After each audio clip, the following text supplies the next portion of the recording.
Hay momentos en la vida que marcan el destino de una persona para siempre. Momentos donde todo lo que creíamos perdido regresa de repente y nos obliga a confrontar la verdad que hemos llevado en silencio durante años. Este es uno de esos momentos. En una mansión de paredes blancas y jardines cuidados, una mujer humilde sostiene una fotografía antigua entre sus manos temblorosas. Sus ojos se desbordan de lágrimas. No son lágrimas de tristeza, sino de reconocimiento, de verdad.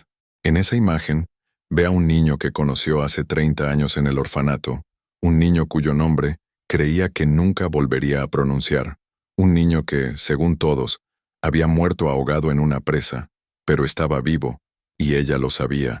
La mujer mira hacia el dueño de la casa, un hombre adinerado que nunca supo que su hermano gemelo sobrevivió. Durante 30 años, este hombre cargó con la culpa de una muerte que nunca ocurrió. Durante 30 años, una familia entera lloró a alguien que respiraba en algún lugar del mundo, esperando ser encontrado. Rosa María, la empleada de limpieza, acababa de descubrir que guardaba en su memoria el secreto que podría cambiar todo, pero no sabía que este descubrimiento traería consigo no solo esperanza, sino también pruebas de fe que desgarrarían su corazón, porque en la búsqueda de restaurar una familia rota, ella misma sería destruida, acusada de crímenes que no cometió, rechazada por quien amaba, desechada como basura, y aún así su fe no se quiebra. ¿Cómo es posible que una mujer que lo ha perdido todo siga creyendo en la bondad? ¿Cómo sigue confiando en un Dios que permitió que la traicionaran? Esta es la historia de Rosa María Reyes, una historia de fe, de resiliencia, y de cómo el perdón puede ser el acto más poderoso del universo. ¿Y si te dijera que existe una mujer en este momento, en algún lugar de América Latina, que se despierte cada mañana antes del amanecer para trabajar en la casa de gente que la ignora? ¿Y si te dijera que a pesar de ser invisible para los demás, ella posee algo que los ricos nunca podrán comprar, una fe tan profunda que puede mover montañas? Déjame presentarte a Rosa María Reyes. Rosa María no nació en la abundancia. No heredó casas, ni dinero, ni oportunidades. Ella heredó un vacío. Creció en un orfanato, donde aprendió a sobrevivir con poco, donde aprendió que el amor verdadero no se mide en monedas, sino en los gestos pequeños, en las miradas que dicen, tu vida importa. Esos años en el orfanato Santa Clara forjaron su carácter. Enseñaron a una niña asustada a convertirse en una mujer de acero cubierta de ternura. Ahora, con 30 y tantos años, Rosa María trabaja como empleada doméstica en mansiones de gente rica. Se despierte a las 5 de la mañana. Limpia pisos que nunca verá sucios nuevamente. Prepara comidas que otros disfrutarán sin agradecerle. Lava ropa que representa una vida que ella nunca tendrá. Y hace todo esto sin una palabra de queja, sin una mirada de resentimiento. Pero miren bien sus ojos cuando nadie la ve. Miren la forma en que sus labios susurran oraciones silenciosas mientras friega el piso. Miren cómo se detiene en el pasillo oscuro de alguna casa, cierra los ojos y levanta sus manos al cielo en un acto de fe tan profundo que parece desafiar la gravedad misma. Rosa María no reza porque espera que Dios la haga rica.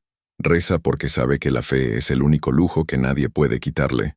Hace 3 semanas, Rosa María fue contratada en la mansión de Alejandro Hernández, un hombre cuya riqueza es evidente en cada rincón de su casa, pero cuya tristeza es aún más evidente en sus ojos. Alejandro es viudo. Su esposa murió hace 1 año en un accidente de automóvil. Desde entonces, su hija Carmen, una niña de solo 7 años, se ha sumido en una oscuridad emocional tan profunda que ni los psicólogos, ni los medicamentos, ni el dinero de su padre pueden alcanzarla. Carmen no habla, no come correctamente, no juega, simplemente existe en las sombras de su habitación, abrazando un osito de peluche como si fuera el último recuerdo de normalidad que le queda en el mundo. Rosa María lo vio el primer día que llegó a trabajar. Vio a una niña pequeña en lo alto de la escalera, observando con ojos que habían visto demasiada muerte para su edad, y sin saber por qué, sin que nadie le lo pidiera, Rosa María hizo algo extraordinario. Dejó una nota bajo la puerta de Carmen, una nota simple, con un dibujo de un sol sonriente y unas palabras que decían, «Hoy va a estar bien, mi amor, porque Dios nunca abandona a sus hijas». Carmen no respondió, pero Rosa María no se rindió. Cada día, Dejaba otra nota. Cada día un dibujo diferente, un árbol, una flor, una casa con un jardín. Y poco a poco, casi imperceptiblemente, Carmen comenzó a abrir su puerta. Primero solo una rendija, luego un poco más, hasta que un día susurró 2 palabras que hicieron que Rosa María llorara. Gracias, Val. ¿Conocen a una mujer tan fuerte como ella? Una mujer que con su sola presencia puede despertar la vida en un corazón muerto. Déjenlo saber en los comentarios, porque estas mujeres existen, y su fe merece ser celebrada. Pero hay algo que Rosa María aún no sabe. Hay un secreto guardado en la oficina de Alejandro, un secreto en forma de fotografía, un secreto que está a punto de cambiar todo, un secreto que le revelará que el poder de la fe no es solamente capaz de sanar a una niña, sino de reunir a una familia entera que fue separada hace 30 años. Y hay un poder capaz de transformar su realidad, la verdad. Pero la verdad siempre tiene un precio, y Rosa María está a punto de pagarlo. Era una tarde de jueves cuando el destino golpeó la puerta de Rosa María de la forma más inesperada. Alejandro Hernández estaba en su oficina, tomando un café que ya se había enfriado mientras revisaba documentos de su restaurante. La oficina es un espacio de madera oscura, de estantes llenos de libros que probablemente nunca ha leído, de ventanas que miran hacia un jardín verde que poca gente llega a ver. Un espacio diseñado para hombres que tienen éxito pero no paz. Rosa María entró para limpiar, como lo hacía cada tarde. Llevaba su uniforme sencillo, el cabello recogido en una cola de caballo, las manos ya irritadas por el trabajo del día. Entró en silencio, como siempre. Alejandro ni siquiera levantó la vista. Ella no esperaba que lo hiciera. Comenzó a pasar el trapo por el escritorio. Movió papeles con cuidado. Limpió la lámpara. Y entonces, sin querer, su mano rozó un marco de madera sobre la chimenea. Una fotografía antigua. Una fotografía que llevaba 30 años esperando ser vista por los ojos correctos. Rosa María se quedó inmóvil. En la fotografía había un niño de aproximadamente 4 años. Cabello oscuro. Ojos grandes y profundos. Sonrisa torcida hacia el lado izquierdo. Estaba sentado en un jardín, rodeado de flores, mirando a la cámara con esa inocencia que solo poseen los niños pequeños. Un niño que parecía vivir en un mundo donde el dolor aún no había llegado. Rosa María conocía esa sonrisa, conocía esos ojos, conocía ese rostro. Su cuerpo se tensó, el trapo cayó de sus manos, su respiración se aceleró, porque en ese momento, 30 años colapsaron en un instante. 30 años de recuerdos que había guardado en lo profundo de su alma, como si fuera un tesoro sagrado, un tesoro que creía que nunca volvería a necesitar. Ese era Daniel. No, espera, ese no era su nombre completo. Ese era Luis Hernández, el hermano de Alejandro, el niño que compartió su dormitorio en el orfanato Santa Clara, el niño que la protegía cuando los otros niños más grandes se burlaban de ella, el niño que desapareció cuando tenían 4 años, ahogado en una presa, según todos decían. El niño cuyo nombre ella creía que nunca volvería a pronunciar, pero ahí estaba, en una fotografía, en la casa de su hermano gemelo. Rosa María sintió que le faltaba el aire, sintió que sus rodillas se debilitaban. Alejandro levantó la vista y vio el cambio en el rostro de esta mujer que había trabajado en su casa durante 3 semanas. Vio cómo toda la sangre se le había drenado del rostro. Vio cómo sostenía el marco con manos que temblaban visiblemente. ¿Estás bien?, preguntó, casi como si fuera un acto de obligación social, más que de verdadera preocupación. Pero Rosa María no podía hablar. Su mente estaba en caos. Sus emociones eran un huracán, porque ella comprendía algo que este hombre adinerado, este viudo que nunca se había tomado el tiempo de realmente conocerla, no comprendía. Ella comprendía que el niño en esa fotografía estaba vivo. Lo comprendía porque ese niño le había contado historias. Historias sobre una casa grande. Historias sobre un hombre que cocinaba y usaba un gorro blanco. Historias sobre su hermano gemelo. Historias sobre su madre que tocaba el piano. El niño hablaba de estas cosas todos los días en el orfanato, y todos pensaban que era solo la imaginación de un niño traumatizado. Pero Rosa María sabía la verdad. Rosa María había visto la devoción en sus ojos cuando hablaba de su familia perdida. Esa no era la imaginación de un niño, era la memoria de un alma que nunca olvida. Rosa María levantó lentamente la vista hacia Alejandro. Este niño, susurró, su voz apenas audible, vivió conmigo en el orfanato. El silencio que siguió fue el tipo de silencio que cambia vidas. Alejandro se levantó de su silla. Su cuerpo se quedó paralizado. Sus manos soltaron los papeles que estaba sosteniendo. ¿Qué? Dijo. Una palabra, una sola palabra, pero cargada de 30 años de culpa, de dolor, de una búsqueda que nunca terminó. Su nombre era Luis, continuó Rosa María, ahora con más claridad, aunque las lágrimas comenzaban a nublar su visión. Llegó al orfanato cuando yo tenía 12 años y él tenía 9. Dijo que sus padres adoptivos habían muerto en un accidente de coche, pero antes de eso, él hablaba constantemente de su hermano gemelo, de usted. Decía que algún día los volvería a encontrar. Decía que nunca dejaría de buscarlo. Alejandro se acercó lentamente a Rosa María. Su rostro era una mezcla de incredulidad, esperanza y miedo. ¿Estás segura?, preguntó. ¿Es posible que sea otra persona? ¿Que se parezca simplemente? Rosa María negó con la cabeza con determinación. Nunca voy a olvidar ese rostro, respondió. Especialmente porque llevaba una marca de nacimiento detrás de la oreja izquierda, con forma de media luna. ¿Verdad que la tiene? Alejandro llevó su mano a su propia oreja izquierda, detrás de ella, donde una pequeña marca en forma de media luna ha estado toda su vida. Una marca que compartía con su hermano gemelo. Una marca que era la prueba biológica de que existió un tiempo antes de todo el dolor, cuando eran dos niños idénticos en el vientre de su madre, esperando nacer juntos.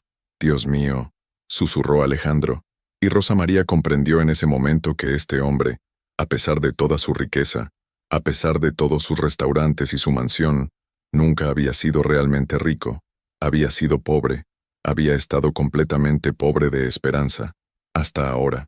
¿Creen que la fe genuina tiene el poder de cambiar un destino? Porque lo que acaba de suceder en esa oficina es exactamente eso. Una mujer trabajadora, una mujer que todos ignoraban, una mujer cuya voz nunca fue escuchada en las habitaciones importantes, acaba de transformar el mundo de un hombre rico con una sola verdad, con una sola memoria, con una sola conexión al pasado. Pero la verdad es poderosa. Y poderosa también es la envidia que despierta cuando ve que alguien más está a punto de obtener lo que ella ha querido toda su vida. Los días que siguieron fueron una montaña rusa de emociones que Alejandro nunca imaginó que volvería a sentir. Contrató a un investigador privado, revisó documentos antiguos del orfanato, llamó a trabajadores sociales jubilados. Cada pista, cada nombre, cada fecha, era un hilo que lo acercaba más a la verdad que había estado enterrada durante 30 años. Y a través de todo esto, Rosa María estuvo a su lado, no como empleada, no como la mujer invisible que limpiaba su casa, sino como alguien que realmente lo entendía, como alguien que llevaba en su corazón los mismos recuerdos del orfanato, como alguien cuya fe no se tambalea cuando enfrenta lo imposible. Pasaban noches enteras en la oficina de Alejandro, revisando fotografías antiguas, leyendo registros policiales, hablando sobre Luis. Valentina, como Carmen había comenzado a llamarla cariñosamente, se convertía en el corazón emocional de esa búsqueda desesperada. Pero mientras Alejandro se enfocaba en encontrar a su hermano, algo aún más milagroso estaba ocurriendo en otra parte de la mansión. Carmen estaba mejorando. No fue un cambio dramático. No fue el tipo de transformación que ves en las películas, donde una música de orquesta toca y de repente todo está bien. Fue algo más sutil, más real, más profundo. Rosa María comenzó a pasar más tiempo con Carmen, no como una cuidadora profesional, sino como alguien que realmente se preocupaba. Comenzó a hornear pan con ella, galletitas simples, nada sofisticado, pero hechas con las manos de alguien que entiende qué se siente estar solo. Comenzó a contarle historias del orfanato, historias sobre niños que aprendieron a sonreír a pesar de todo, historias sobre la fe que te mantiene viva cuando todo te dice que rindas. Una mañana, después de una noche particularmente difícil en la que Alejandro había recibido noticias sobre una nueva pista en la búsqueda de Luis, Carmen bajó las escaleras sosteniendo la mano de Rosa María. Bajó completamente, sin esconderse, sin miedo. Se sentó a la mesa de la cocina. Comió de verdad. No solo probó la comida. Y mientras comía, Levantó la vista hacia Rosa María con unos ojos que habían comenzado a brillar nuevamente. Los ojos de una niña que está aprendiendo a vivir nuevamente. Val, dijo Carmen, usando el apodo que había creado para Rosa María. ¿Te vas a ir algún día? Rosa María se quedó en silencio por un momento, porque esa era una pregunta que ella misma se hacía cada noche, sabiendo que las cosas buenas nunca duran, sabiendo que en la vida de alguien que creció sin nada, la felicidad siempre es temporal. No, respondió Rosa María, tomando la pequeña mano de Carmen entre las suyas. Prometo que no me voy a ir. Era una promesa que Rosa María hizo desde lo más profundo de su fe. Era una promesa que ella creía que podía mantener. Era una promesa que hizo en el nombre de un Dios que, según ella, siempre recompensa la bondad. Pero la bondad, como descubriría muy pronto, es peligrosa cuando hay alguien que la ve como una amenaza. Patricia Montenegro comenzó a aparecer por la mansión sin ser invitada. Patricia era la exprometida de Alejandro. Habían terminado hace 2 años porque, según ella misma contaba, Alejandro no estaba listo para el matrimonio. Pero la verdad era más compleja. Patricia era una mujer acostumbrada a que los hombres ricos hicieran lo que ella quería, y Alejandro, en su duelo por la muerte de su esposa, no era el tipo de hombre dispuesto a complacer los caprichos de una mujer que solo lo veía como un premio a ganar. Pero cuando vio a Rosa María en la mansión, cuando vio cómo Alejandro la miraba, cuando vio cómo Carmen corría hacia ella como si fuera su madre, Patricia sintió algo que no había sentido en años: miedo. Y el miedo la hizo peligrosa. Patricia comenzó a llegar con regalos: pastel para Carmen, flores para la mansión, excusas para pasar tiempo cerca de Alejandro. Y cada vez que llegaba, sus ojos se enfocaban en Rosa María con una intensidad que hacía que el aire en la habitación se volviera más frío. «Parece que te has convertido en muy importante aquí», le dijo Patricia a Rosa María una tarde, cuando estaban solas en la cocina. Su voz era dulce, pero sus palabras eran veneno destilado en miel. Rosa María no respondió. Simplemente continuó preparando la comida. «Él es un hombre muy rico, ¿sabes?», continuó Patricia, acercándose. «Un hombre que puede tener a cualquiera. ¿De verdad crees que alguien como él podría mirar a alguien como tú? ¿A una empleada doméstica? ¿A una mujer del orfanato?». Las palabras de Patricia eran afiladas, diseñadas para cortar. Pero Rosa María había pasado 30 años siendo invisible, 30 años siendo tratada como si fuera menos que otros. Ella sabía cómo defenderse.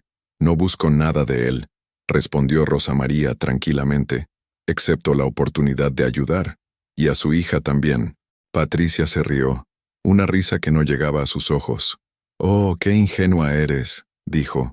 «Las personas como yo no permitimos que las personas como tú se queden. Siempre hay una forma de sacarlas. Siempre». Rosa María sintió un escalofrío que no tenía nada que ver con la temperatura de la habitación, porque en ese momento comprendió algo que su fe, por profunda que fuera, no podía protegerla de evitar. La envidia de los ricos es más peligrosa que cualquier otra cosa. Piénsenlo. ¿Qué habrían hecho ustedes en su lugar? Comenten su reacción sincera, porque Rosa María, en ese momento, enfrentaba una decisión. Podía irse, protegerse a sí misma, volver a su vida pequeña y segura, o podía quedarse, creer que la bondad es suficiente, confiar en que Dios está de su lado.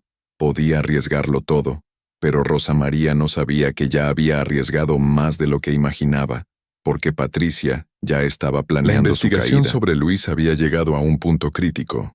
El investigador privado había localizado a un trabajador social jubilado que recordaba el caso. Recordaba a un niño de 4 años que fue ingresado en el orfanato 2 días después de una supuesta muerte por ahogamiento. Recordaba documentos que no coincidían. Recordaba testimonios de testigos que desaparecieron misteriosamente años después. Todo indicaba una verdad aterradora. Luis no había muerto ahogado. Luis había sido secuestrado. Luis había sido vendido a una pareja adoptiva que no podía tener hijos legalmente. Y cuando esa pareja murió en un accidente automovilístico, Luis terminó en el orfanato con una identidad falsa, portando el nombre de un niño que nunca existió. Alejandro estaba más cerca que nunca de encontrar a su hermano. La fe de Rosa María había abierto una puerta que parecía cerrada para siempre. Pero mientras Alejandro se sumergía en la investigación, Patricia ejecutaba su plan con la precisión de alguien que había planeado esto durante semanas. Una noche, cuando Alejandro estaba en el restaurante resolviendo problemas de negocio, Patricia entró en la mansión usando una copia de la llave que había hecho años atrás, cuando aún era bienvenida. Subió a las habitaciones privadas de Alejandro. Entró en su recámara. Abrió el joyero donde Alejandro guardaba las pocas joyas de su difunta esposa, y robó el collar que ella había visto fotografiado en los documentos del seguro, el collar de oro con un dije de corazón que su esposa usaba todos los días, el último regalo que Alejandro le había dado antes de que muriera. Patricia bajó del tercer piso, subió a la pequeña habitación donde Rosa María dormía, colocó el collar dentro de un viejo estuche de maquillaje rosa descolorido que encontró sobre el buró. Lo dejó ahí, a plena vista, como si Rosa María no se hubiera tomado ni la molestia de esconderlo. Era demasiado obvio, pero eso era exactamente el punto. Patricia sabía que un robo obvio levantaría sospechas inmediatas. Sabía que Alejandro, en su nuevo estado de felicidad al tener a Rosa María en la casa, podría dudar. Así que Patricia cometió un error intencional.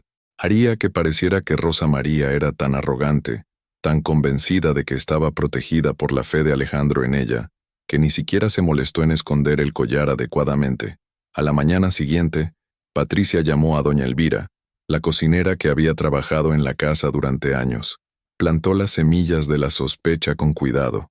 «Elvira», dijo Patricia, «tengo un mal presentimiento. He oído historias sobre esta muchacha, Valentina, cosas que pasaron en su trabajo anterior. Creo que deberías revisar el joyero de Alejandro, solo para estar segura. Es tu deber proteger la casa».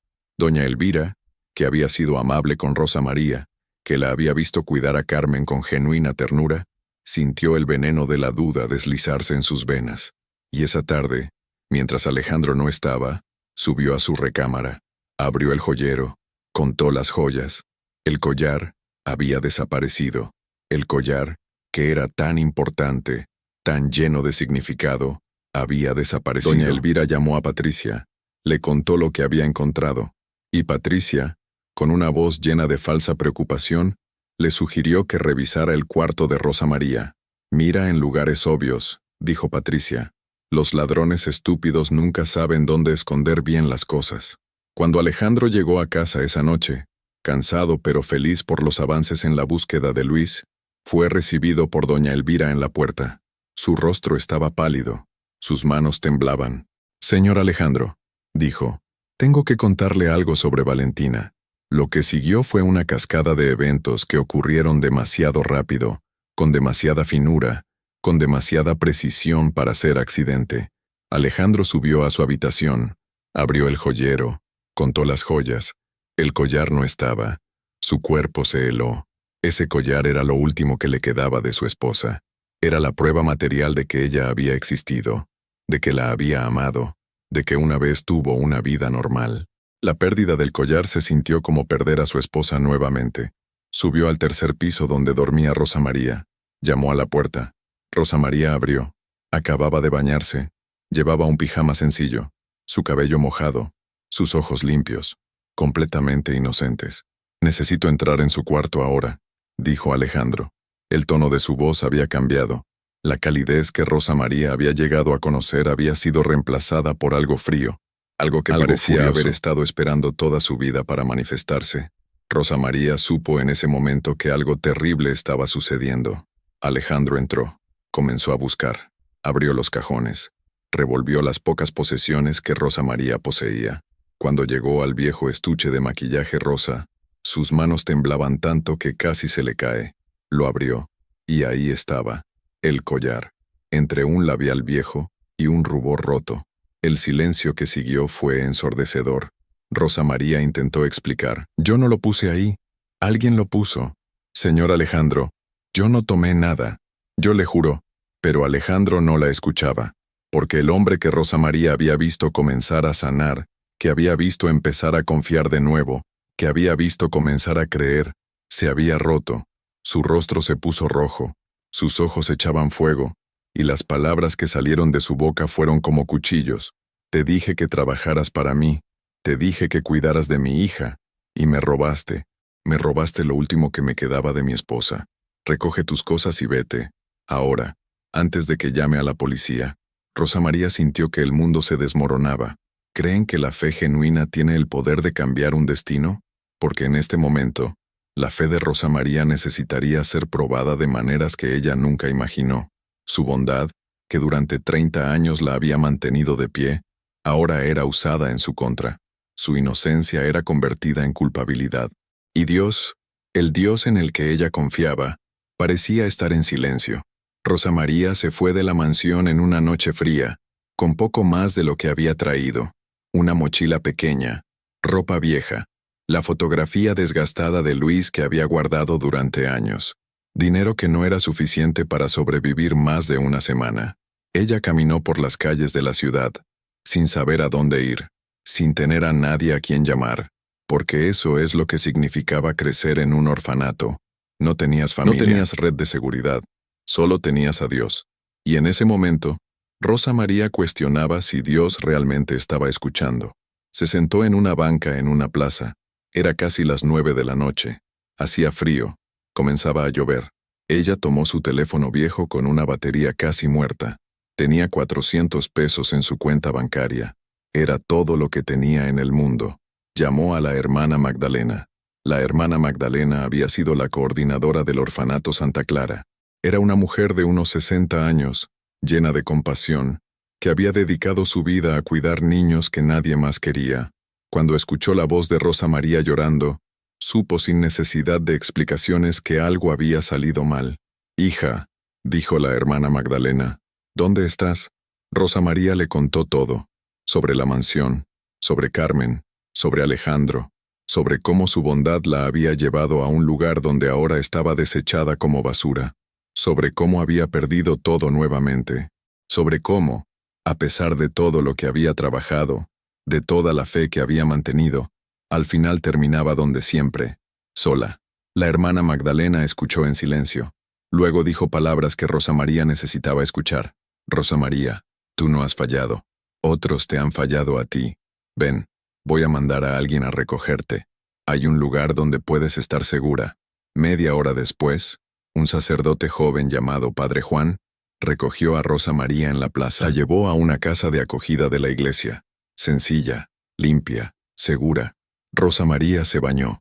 Se puso ropa limpia donada. Se acostó en una cama estrecha, pero por primera vez en años, la cama era completamente suya, y no pudo dormir. Porque mientras Rosa María estaba en la casa de acogida intentando entender por qué Dios la había permitido sufrir nuevamente, en la mansión de Alejandro, sucedía algo que la haría comprender que su fe, aunque parecía quebrantada, había plantado semillas que estaban a punto de germinar. Carmen se enfermó, no de un resfriado o una enfermedad física. Carmen se enfermó emocionalmente, se enfermó de tristeza. La pérdida de Rosa María fue demasiado para una niña que ya había perdido a su madre. La niña que había comenzado a sonreír, que había comenzado a vivir, se cerró nuevamente. Se encerró en su habitación, se rehusó a comer, se rehusó a hablar, y después de 3 días, Carmen entró en un episodio disociativo.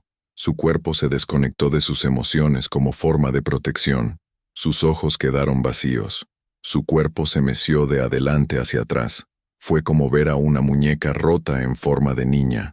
Los médicos dijeron que era una crisis disociativa causada por trauma consecutivo, que necesitaría seguimiento intensivo, que posiblemente necesitaría medicación, que las emociones que había liberado cuando Rosa María llegó habían sido tan intensas que su mente simplemente no podía procesarlas cuando fueron arrebatadas de repente. Alejandro pasó la noche en el hospital con su hija. Pasó horas sosteniéndola, pidiéndole perdón por algo que no comprendía completamente, pero cuya culpabilidad sintió con cada fibra de su ser.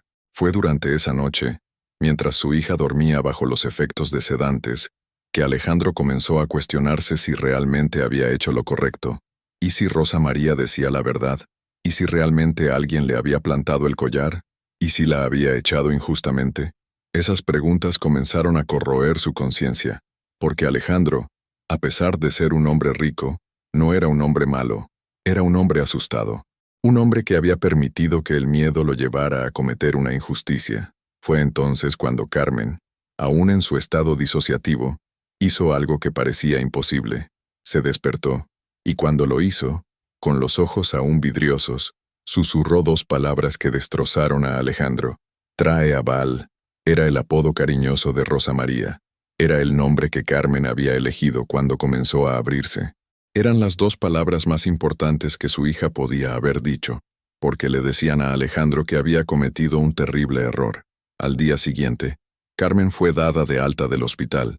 Los médicos prescribieron medicamentos y terapia, pero lo que Carmen realmente necesitaba no estaba en una botella ni en una sesión de terapia.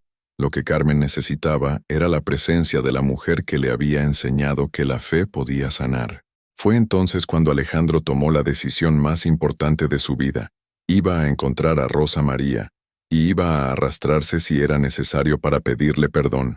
Si estuvieran en su lugar, lo arriesgarían todo por la familia. Dejen un sí o un no, porque ese es el dilema que Alejandro ahora enfrentaba. Su orgullo, su reputación, su dignidad, todo ello tendría que ser sacrificado para hacer lo correcto. Tendría que admitir públicamente que se había equivocado. Tendría que confesar que había creído en mentiras. Tendría que reconocer que el verdadero poder en su mansión no provenía de su dinero, sino de la bondad de una mujer que él había desechado. Alejandro respiró profundo y comenzó a buscar a Rosa María. La búsqueda de Rosa María fue más difícil de lo que Alejandro imaginaba. Ella no tenía familia, no tenía dirección registrada, no tenía redes sociales. Era como buscar a alguien que había sido diseñado por el destino para ser invisible. Pero Alejandro tenía algo que Rosa María no tenía: dinero. Y dinero, en las manos correctas, puede abrir cualquier puerta. Fue el investigador privado quien finalmente la encontró. La casa de acogida de la iglesia. Un lugar donde las personas llegaban cuando no tenían a nadie más a quien acudir. Un lugar que Rosa María ahora llamaba hogar, porque, después de 30 años, hogar era simplemente cualquier lugar donde nadie te juzgaba.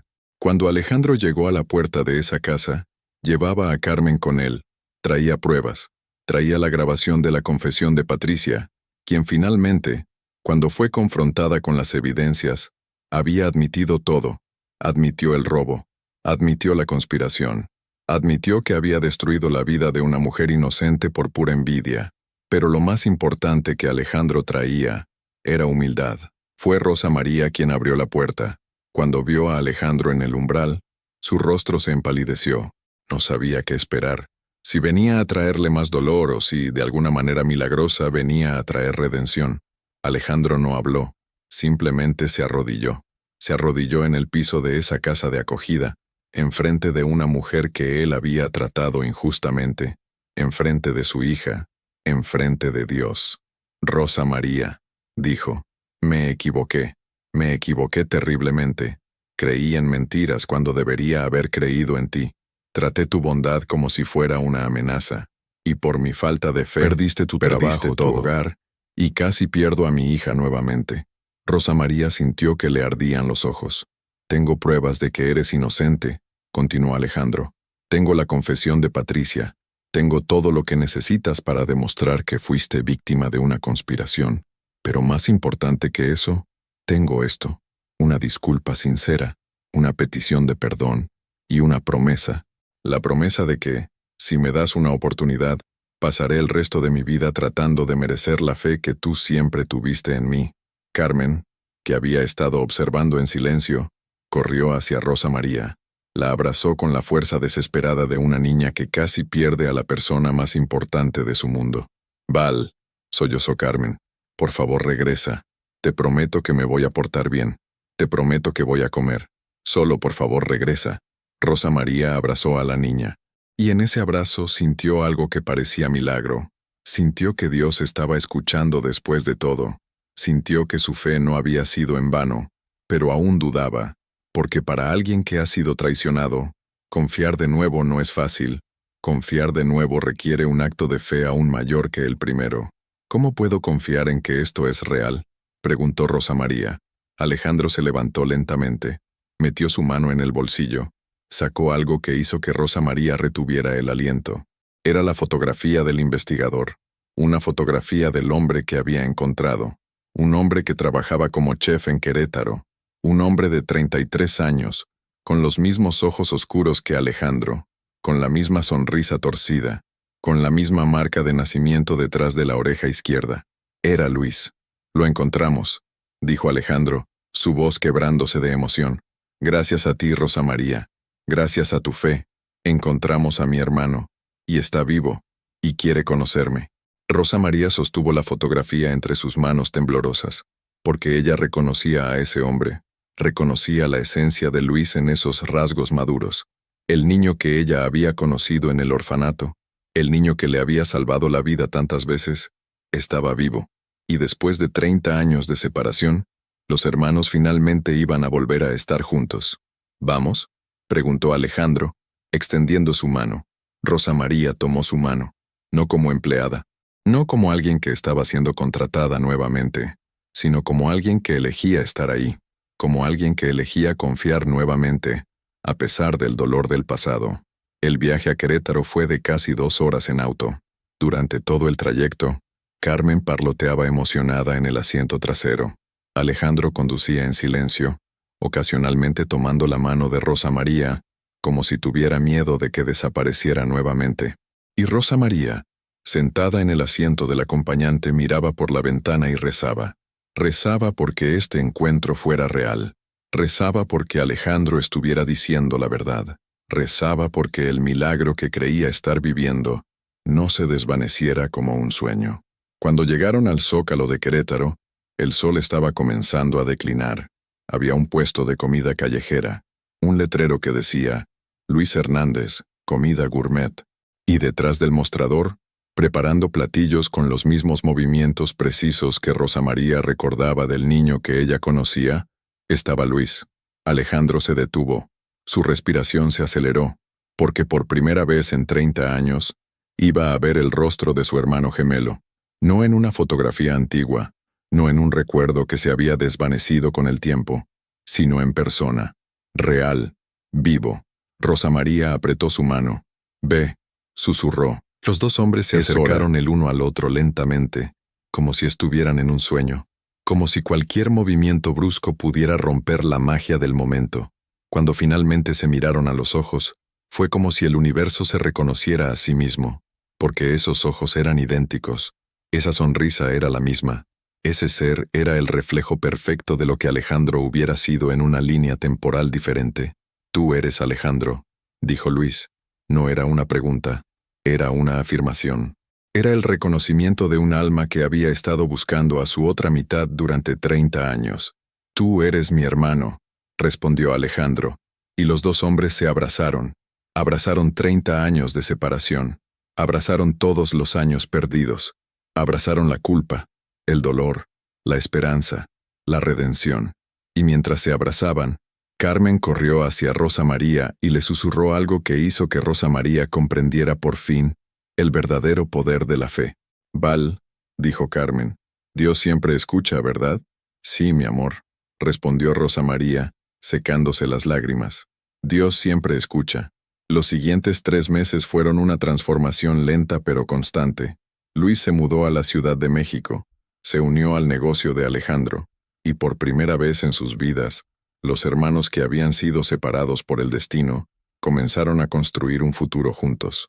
Pero mientras Luis y Alejandro reconectaban con el pasado, algo igualmente importante estaba sucediendo entre Alejandro y Rosa María. El amor. No era el tipo de amor que aparece de repente en las películas. Era el tipo de amor que crece lentamente, como una planta que ha estado esperando agua durante años. Era el amor que surge cuando alguien ve en ti no quién eres, sino quién podrías ser. Era el amor que viene de la gratitud, de la admiración, de la fe compartida. Una noche, después de que Carmen se había dormido, Alejandro llevó a Rosa María al jardín de la mansión, y allí, bajo las estrellas, él hizo algo que había planeado durante semanas. Plantó un jardín. Cada flor representaba algo. Las rosas amarillas por la amistad que habían construido. Las margaritas por la inocencia que Rosa María le había devuelto a su hija. Y las violetas, susurró Alejandro, por la valentía de una mujer que continuaba creyendo en el bien. incluso después de que el mundo le había mostrado su lado más oscuro. Rosa María Reyes, dijo Alejandro, arrodillándose nuevamente, pero esta vez no para pedir perdón, sino para proponer un futuro. ¿Me harías el honor de convertirte en mi esposa? No como empleada, no como parte del personal, sino como el corazón de mi familia, como la madre de Carmen, como la compañera de mi hermano en esta vida que estamos construyendo juntos. Rosa María dijo que sí. La boda fue 3 meses después. Fue una ceremonia sencilla pero hermosa, celebrada en el jardín de la mansión que había visto tanto dolor y tanto amor. Rosa María usaba un vestido blanco simple. Carmen era la dama de honor, radiante en un vestido rosa. Luis era el padrino, orgulloso de estar de pie junto a su hermano gemelo. Cuando Alejandro y Rosa María se besaron bajo una lluvia de pétalos, fue como si todo cobrara sentido. Los años de sufrimiento, los años de invisibilidad, los años de fe inquebrantable, todo ello había conducido a este momento, a este instante donde una mujer que creció sin nada se había convertido en el centro de todo. Doña Elvira, la cocinera que había sido manipulada por Patricia, pero que luego había aprendido la verdad, lloraba de alegría. Don Jorge, el jardinero, se secaba los ojos disimuladamente. Incluso la hermana Magdalena, que había viajado desde lejos para ver a su hija espiritual finalmente feliz, bendijo a la pareja con las palabras de una mujer que ha pasado su vida viendo milagros. En la recepción, después de que los invitados se fueron y la familia se quedó sola, Carmen preguntó algo que parecía simple, pero que era profundo. «Papá», dijo usando la palabra que nunca había estado completamente cómoda usando después de la muerte de su madre. «¿Somos una familia completa ahora?» Alejandro miró a su hija, luego a su hermano, luego a su nueva esposa, la mujer que había salvado todas sus vidas de diferentes maneras. «Sí, Carmen», respondió, «somos una familia completa, y no porque compartamos sangre, sino porque nos elegimos, porque decidimos creer en el bien el uno del otro, porque decidimos que el amor es más importante que el miedo». Rosa María tomó a Carmen en sus brazos, y en ese abrazo, la niña que había estado rota, que había estado perdida, finalmente encontró lo que había estado buscando toda su vida: pertenencia. Luis se acercó y abrazó a sus hermanos, porque para él también, después de 30 años de estar solo, de creer que era un huérfano sin conexión con el pasado, ahora comprendía que la familia no se define por el ADN, se define por la elección, se define por la fe, se define por la disposición de 2 personas, o en este caso 4, de arriesgarlo todo por estar juntos. ¿Saben qué es lo más hermoso de esta historia?, preguntó Luis esa noche, después de que Carmen finalmente se había dormido en los brazos de Rosa María. «¿Qué?», preguntó Alejandro. «Que Valentina», dijo Luis, usando el apodo cariñoso de Rosa María, nunca perdió la fe en que todo estaría bien, incluso cuando fue traicionada, incluso cuando fue acusada injustamente, incluso cuando se sentía como si Dios la hubiera abandonado. Ella continuó creyendo, y esa fe no solo salvó su vida, salvó la mía también, porque si ella no hubiera reconocido mi fotografía, si ella no hubiera tenido el coraje de contarle a Alejandro sobre mí, yo habría pasado el resto de mi vida solo, sin saber que tenía un hermano que me estaba buscando. Alejandro asintió, sabiendo que su hermano tenía razón. Rosa María había sido el instrumento del milagro. Su fe había sido la brújula que los guió a todos hacia el destino que debería haber sido suyo desde el principio. ¿Conocen a una mujer tan fuerte como ella? Una mujer cuya fe movió montañas, una mujer cuya bondad sanó familias, una mujer cuya resiliencia transformó el mundo que la rodeaba. Dejen sus historias en los comentarios, porque estas mujeres existen, y su fe merece ser celebrada. 6 meses después de la boda, la vida en la mansión había tomado un ritmo que parecía casi mágico. No porque todo fuera perfecto, porque la vida real nunca es perfecta, pero porque ahora en esa casa, la imperfección era aceptada, honrada, incluso celebrada. Carmen estaba en la escuela nuevamente, tenía amigos, reía, comía bien, ocasionalmente aún tenía días difíciles, momentos donde la muerte de su madre todavía le golpeaba el corazón, pero ahora, en esos momentos, corría hacia Rosa María, y Rosa María estaba ahí, siempre. Alejandro y Luis administraban el restaurante juntos. Habían creado un menú que era una fusión de los recuerdos culinarios de su padre, un chef que habían perdido antes de tener la oportunidad de realmente conocerlo. Cada platillo era un homenaje a la familia que habían perdido y a la familia que habían encontrado. Y Rosa María, por primera vez en su vida, no era invisible. Ella no trabajaba como empleada doméstica. Ella trabajaba como ella quería. Algunos días ayudaba en la cocina del restaurante, compartiendo los secretos del pan de orfanato que Carmen le había pedido que enseñara a otros. Otros días asistía a clases de pedagogía en la universidad. Otros días simplemente estaba con su familia, porque ahora para Rosa María tiempo con su familia no era un lujo, era una necesidad, era su derecho. Una noche, mientras Alejandro y Rosa María estaban sentados en el jardín, bajo las mismas estrellas que habían visto miles de veces, Rosa María le preguntó algo que había estado guardando en su corazón. ¿Crees que mis padres estarían orgullosos?, preguntó. Alejandro tomó su mano.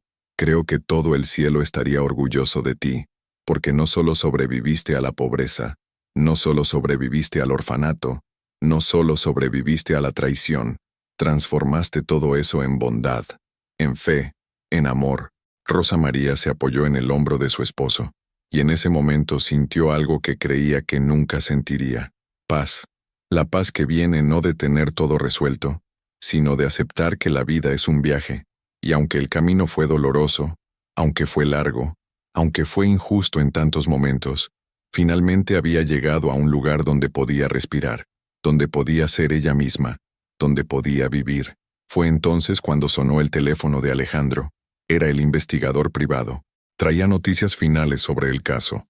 Patricia había sido condenada, no solo por la conspiración contra Rosa María, sino por los documentos falsos que había creado, por el allanamiento de morada, por todo. Ella pagó una alta indemnización, perdió su empleo, perdió su reputación, y lo más importante, perdió toda oportunidad de estar cerca de Alejandro nuevamente. La justicia, aunque lenta, había llegado. Rosa María sintió una liberación final.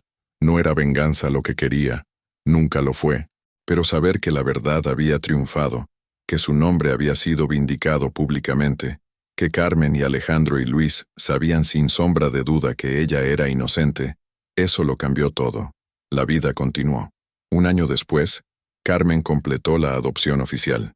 Cambió legalmente su apellido a Reyes, no porque olvidara a su madre biológica, sino porque había elegido una madre nueva, una madre que la amaba sin condiciones, una madre que había aprendido a amar cuando nadie le enseñó, una madre que era sus hermanos, su familia, su hogar. Rosa María también completó su educación como pedagoga. Ahora trabaja con niños de orfanatos, enseña en organizaciones que ayudan a jóvenes en situaciones difíciles, y cada vez que lo hace, lleva consigo la historia de su propia vida como prueba viva de que la fe funciona, de que la bondad no es debilidad, de que el amor puede sanar lo que parece irremediablemente roto. Alejandro y Luis, los hermanos que fueron separados hace 30 años, ahora pasaban cada día juntos, trabajaban juntos, vivían en la misma casa, criaban a Carmen juntos, y a veces, especialmente en las noches tranquilas cuando todo el mundo dormía, se sentaban en el mismo jardín donde tantas cosas milagrosas habían sucedido y simplemente se miraban el uno al otro, sin necesidad de palabras, porque el milagro de haber sido reunidos después de 30 años era demasiado grande para resumir en palabras. La vida de Rosa María no es una película, no tiene un final limpio donde todo está completamente resuelto, porque la vida real no funciona así. Ella aún enfrenta desafíos. Aún hay días cuando la injusticia que sufrió regresa a su mente y le duele. Aún hay momentos cuando la inseguridad le susurra que quizá todo es demasiado bueno para ser verdad. Pero cada vez que eso sucede, ella mira a Carmen sonriendo, mira a Alejandro con los ojos llenos de amor, mira a Luis con la comprensión de que la vida los reunió a todos por una razón, y recuerda una verdad fundamental que el orfanato le enseñó cuando era solo una niña. La fe no es lo que esperas obtener de Dios. La fe es lo que das al universo, a pesar de todo. Y el universo, si tienes suficiente fe, eventualmente devuelve todo lo que mereces. Rosa María Reyes merecía esta vida, merecía este amor, merecía esta familia. Y finalmente, después de 30 años de invisibilidad, 30 años de trabajar sin ser reconocida, 30 años de creer cuando nadie más creía, finalmente estaba siendo recompensada, no solo con dinero, no solo con comodidad, sino con algo infinitamente más valioso, con pertenencia, con familia, con la prueba viva de que Dios escucha las oraciones de aquellos que rezan en silencio, de que la bondad genuina es recompensada, de que la fe, cuando es verdadera, cuando es profunda, cuando es inquebrantable, tiene el poder de transformar el mundo. Esta es la historia de Rosa María Reyes, una mujer que el mundo intentó hacerla invisible, una mujer cuya fe hizo que fuera imposible ignorarla, una mujer que demostró que la verdadera riqueza no se mide en dinero, se mide en amor, y ella tenía amor en abundancia, para su familia, que eligió estar con ella, para Dios, que nunca la abandonó, para el futuro, que finalmente había llegado, y para todas las mujeres como ella, que en algún lugar del mundo están trabajando sin ser vistas, orando en silencio, creyendo sin evidencia, porque saben en lo profundo de sus almas que la fe no decepciona. A ustedes, mujeres hermosas, les decimos esto: Dios ve, Dios escucha, Dios no olvida, y cuando llegue el momento, cuando el universo decida que es hora de que recibas lo que mereces, llegará con una fuerza que te tomará completamente por sorpresa, porque así funciona la fe, no en los tiempos que esperamos, sino en los tiempos en que Dios sabe que estamos listas.